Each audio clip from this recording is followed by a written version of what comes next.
Hi guys, it's Crystal here, and today we're going to talk about the upper cross syndrome, or as I like to refer to as the caveman curve or the iPhone neck. So I'm going to show you some stretches and kind of go into a little bit of detail about what's causing this, and in hopes so you can be a little bit more mindful to either stop, correct it, or prevent it from happening. So follow me and I'll show you some stretches and some exercises. Alright guys, so I'm going to show you some basic stretches that you can do to strengthen the T-spine and open up the pecs from this upper cross syndrome or caveman curve or iPhone neck, what I like to refer to it as. And the reason you want to do this is because the whole posture is the leaning forward, because we're on our computers and we're constantly on our iPhones. So we're lengthening the C-spine and we're making our heads actually heavier. We don't want to do that. When we're constantly rolled forward, we're constantly pulling on the rhomboids and we're shortening our pec muscles. So get in the habit of rolling those shoulders back, rolling the face back, and making sure that we're in some sort of posture corrective movement pattern versus continuing to roll forward. So ideally, I'd like you guys to have some sort of ball with a little bit of diameter, say like 5 inches. If not, a trigger point ball or a tennis ball will work. If not, we can resort to some rolled up towels, but I'll get to this one last.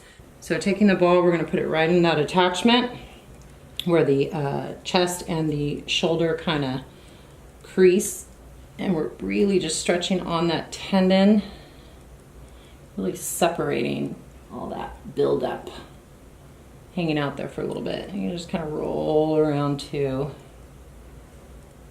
You want to put the arm behind the back and then look into the opposite direction and sort of rest. Make sure you're not carrying any tension in your body. You may have a tendency to kind of tense up into your lower back, your legs and whatnot. Just really ease into it. Relax. Focus on your breathing. Nice, slow, steady breathing. And just hang out for about 10 to 20 seconds. Oh, this feels amazing.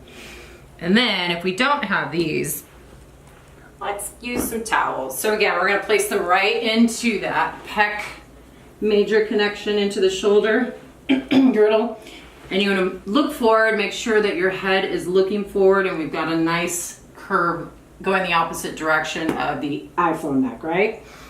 We're looking up, our hands are extended, our shoulders are away from our ears, our arms are nice and lengthened. You could do a straight arm, but a slight bend at the elbows is preferred. So looking up, shoulders down, and you're just going to use the T-spine and the lower back muscles to really push up, and you're actually going to be pushing away as well. We're opening this up, strengthening the T-spine and the lower back, and then relax. Since we're constantly pushing forward and lengthening this is something that you need to do like every day as much as possible to get that neck back. And just something as simple as laying on the floor, making sure your back is completely on the floor, slight bend to the knees, and then you want to tuck the chin into the chest, not touch. Make sure these shoulders are aligned onto the ground, and you'll feel the pull in the middle of the back and in the rhomboids as well. Go ahead and give yourself a thumbs up and roll those shoulders back, really stretching out the pec muscles, and you'll feel it immediately. It feels amazing.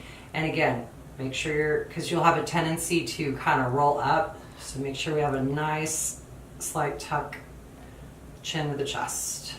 Be mindful of all of it. And those are just some basic stretches that you can do daily to really try and pull that neck back. So stay tuned for next week. We're actually going to start a 4-part series on these posture deviations and how to identify with some of them. So please subscribe to my channel because your health is your greatest wealth. Thanks for tuning in.